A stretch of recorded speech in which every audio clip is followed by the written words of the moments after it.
We are back on the second channel and welcome back to another Schedule 1 video.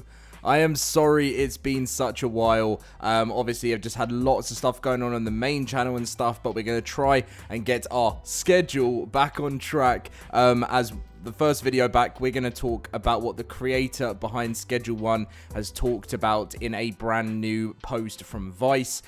So I look forward to sharing this with you guys. I hope you do enjoy. If you like Schedule 1 and other types of games like it, feel free to subscribe to the LCLoaded channel. We just hit 1,000 subscribers, which is amazing. Thank you guys for that. Make sure to drop a like and let's get in with it. So Schedule 1 final release is 3 years away, according to its developer. First major update will be community voted. Schedule 1 developer Tyler revealed that version 1.0 is still years away and also shared what features players can expect. So the creator behind Schedule 1 has opened up about the game's development during a live stream and detailed what players can expect in the next year. However, it seemed like the drug dealer sim is still far from its final release, and the developer hasn't been able to work on it as much since its launch. Schedule 1 final release is years away. So on April 24th, developer Tyler went on Twitch to discuss the development progress of Schedule 1. Although the broadcast focuses on 3D modeling, the creator opened up to viewers and answered fan questions about the game. Reportedly, Tyler said that the 1.0 final release version of Schedule 1 is still 2 to 3 years away, and interestingly, the indie developer also admitted that progress on the game has been a little slower than expected post-launch due to him being in meetings constantly. This is why I don't know if it's still him on his own, but unfortunately, just when you being a game developer, I just don't think it's possible. I could be wrong, but I just don't think it's possible to run a huge game that takes off that is going to constantly be popular without a bigger team.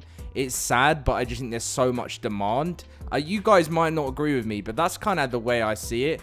And then they say, Tyler also revealed that the first major update of Schedule 1 will be voted by the community, and players will have a choice between cartel interactions, police raids, or the debut of mushrooms as a new drug.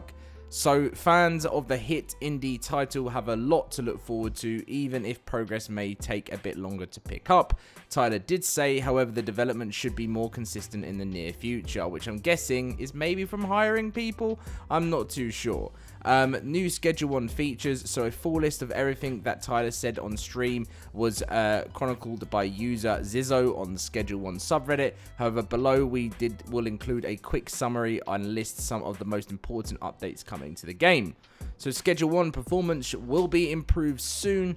A Steam Deck version of Schedule 1 shoots for May or June 2025. I'm actually so happy about this. The problem is, obviously, I'm recording my series of Schedule 1 and we're going through the game together.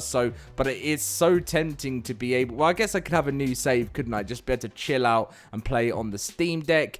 Tyler is working on a new purchasable location. The developer says that it's a size that is between a bungalow and a sweatshop. So the first new drug coming to Schedule 1 will be mushrooms. MDMA will be then added as a second edition in a later update. I just love it how I'm making video talking about this. Future updates will add new lore for cartels. Uncle Nelson will play a big role in the game's story eventually. Schedule 1 will get 2 new map expansions in the slums next to the docks and the mountain that is behind the barn. Beds will be updated to become lockers as well. This will hopefully save players space. And full vehicle customization is coming to Schedule 1. Players can change wheels, spoilers, and cosmetics. And Tyler said he might even add a feature that lets people tweak the performance of their cars. Slow and steady wins the race. Tyler says that he will do another live stream soon, so if you want the latest information, keep an eye out on his Twitch account. The Schedule 1 creator is really open to answering questions from viewers, so there's often a lot of information shared during these broadcasts. If you're thinking 3 years is a long time to wait for Schedule 1 final release, it's actually pretty reasonable. For starters, the drug dealer sim is an indie game without a massive team behind it. So they actually have someone else working. They must have other people working on, don't they? but it's also a fairly common release window in the industry. For example, Baldur's Gate 3 launched into early access in 2020, and the final release version didn't revive until 3 years later in 2023, and they had a much larger studio working on it. I didn't even know that, but do you know what? Me and my friends are, when it comes to Baldur's Gate, we're literally like, we have been doing a playthrough for a year and a half and still haven't finished it, and we're right at the end. And this is what it's about. Life is like getting older. Me being a content creator, I've got a bit more time, but being able to get us all together and actually play it. We do play other games as well, which is the issue. But and lastly, Tyler revealed that he plans to hire a community manager, hey, there you go, an additional artist and a QA tester, so that the team working on Schedule 1 will start to grow in due time. I think it's important to keep in mind that in his breakout indie title, this is not a AAA project, and it might have surpassed games like Assassin's Creed Shadows in sales, but it's still an independent release. If anything, it's impressive at how big Schedule 1 has become in such a short time, and considering its small development team. So, to be honest, I think everyone feels the same these days, you know, in the gaming industry. You know, AAA games, it's very rare you get a good AAA game. You know, they're fun, but they're missing. I think a lot of these big companies truly get lost about what people enjoy about gaming.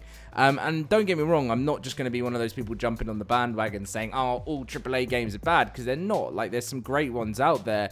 But a lot of these companies, Call of Duty, you know, all of this kind of what we used to play when we were kids, or whether you weren't a kid then, even just when you were younger, you know, back in like 2005 to 2015, even, I think you could say 2015 at a push. Those types of games, they lost what they did well about those games, and they can't find that again because they don't know where they went wrong. And I guess they might do. They just think that the money route is the best way, where in the future it isn't. And these like indie games such as Power World, you know, Helldivers 2, Schedule 1, so many of these games seem to be popping up out of nowhere, and they are just taking off compared to, and their sales are greater than these other companies, because people like that, you know, like being able to literally just have a live stream with developer Tyler and just have a chat, rather than, you know, who knows who owns Call of Duty, you know, all the different companies, the guy at the top, billions, and, you know, do you know what I mean? But anyway, looking forward to making our next episode of Schedule 1. It's been a while, so there's going to need to be a little bit of a refresh in the brain, but that should be coming tomorrow, and I'll catch you guys in my next video. Leave a like and subscribe.